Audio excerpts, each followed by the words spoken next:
આપણા દેશમાં હજુ પણ સ્ત્રીઓની જે કન્ડિશન છે એમાં આમ જોઈએ તો ખાસ કંઈ સુધારો આવ્યો નથી.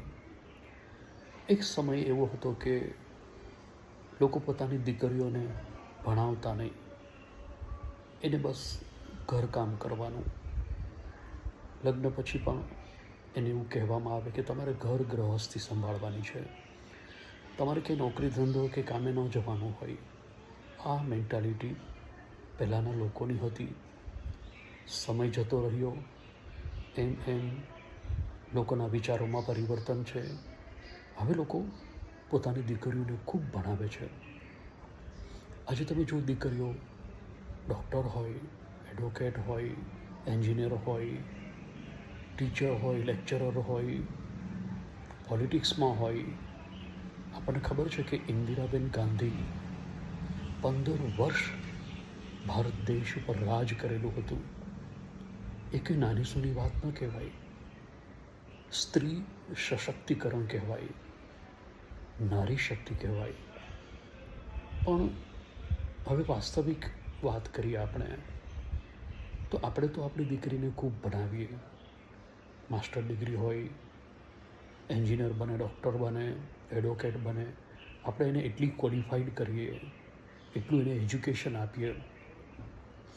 પણ જેવા એના લગ્ન થાય એટલે લગ્ન પછી એ સમજો એક ડૉક્ટર તરીકે પ્રેક્ટિસ કરતી હોય, ટીચર હોય તો એને સ્કૂલે જવાનું હોય, મોર્નિંગથી ઇવનિંગ સુધી એ સ્કૂલમાં હોય, લેક્ચરર હોય તો ત્યાં પણ એ સવારે ઘરેથી નીકળે તો એને ઓલમોસ્ટ સાંજે 4-5 વાગ્યે ઘરે રિટર્ન આવવાનું હોય.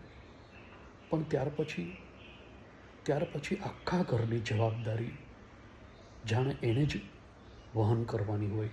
એને બધી રસોઈ બનાવવાની.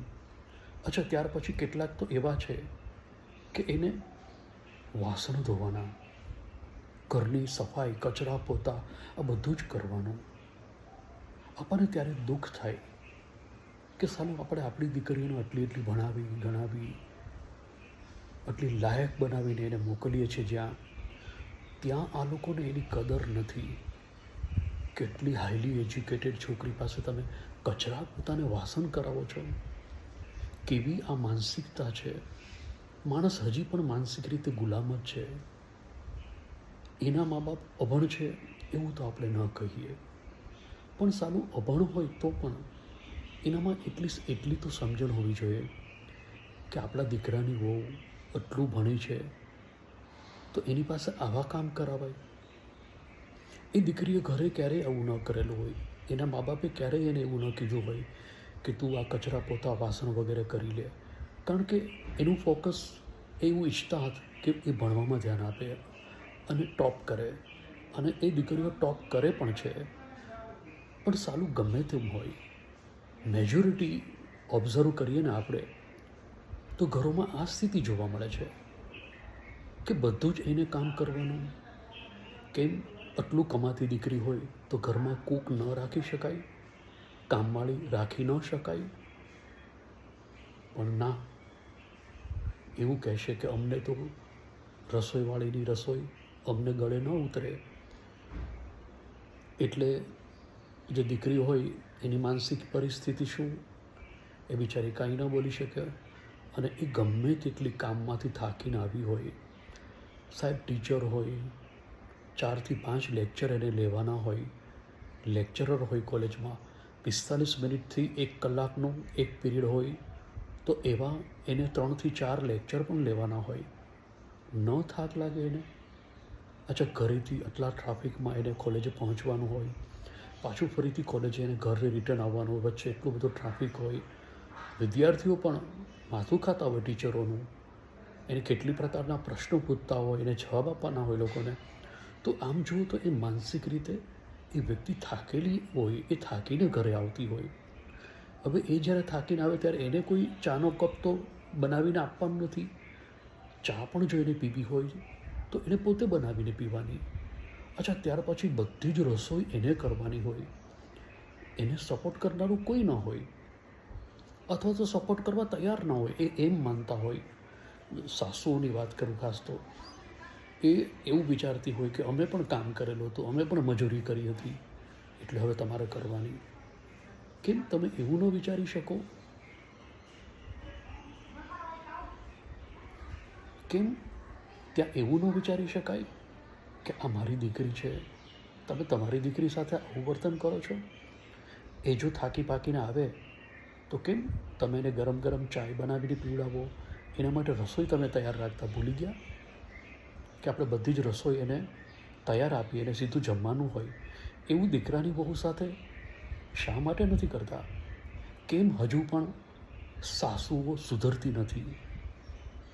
સુધરી જાઓ, હજી તક છે સુધરવાની, નહીંતર એવું બનશે કે દીકરો ને દીકરાની વહુ તમે છોડીને જતા રહેશે.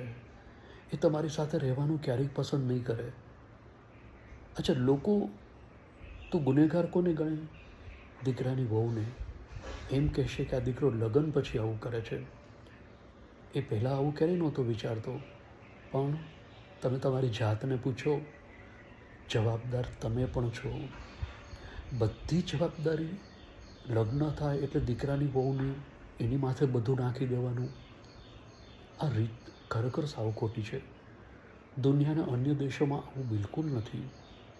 પતિ પત્ની બંને મળીને બધું જ કામ કરતા હોય.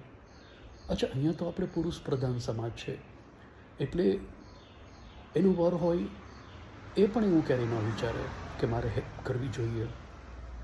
તમે દુનિયાના અન્ય દેશમાં જુઓ, લોકો બંને સાથે મળીને રસોઈ બધું A to Z કામમાં એકબીજાને હેલ્પ કરતા હોય, સમજે બધાને. એજ્યુકેશનનો અર્થ શું છે? તમારી સમજણ પણ એટલી ડેવલપ થવી જોઈએ. પણ ના, તમારે સમજવું બિલકુલ નથી. તો આ જે રીત છે, આ જે પ્રથા છે આપણા દેશમાં, હવે એમાં બદલાવ લાવવાની જરૂર છે.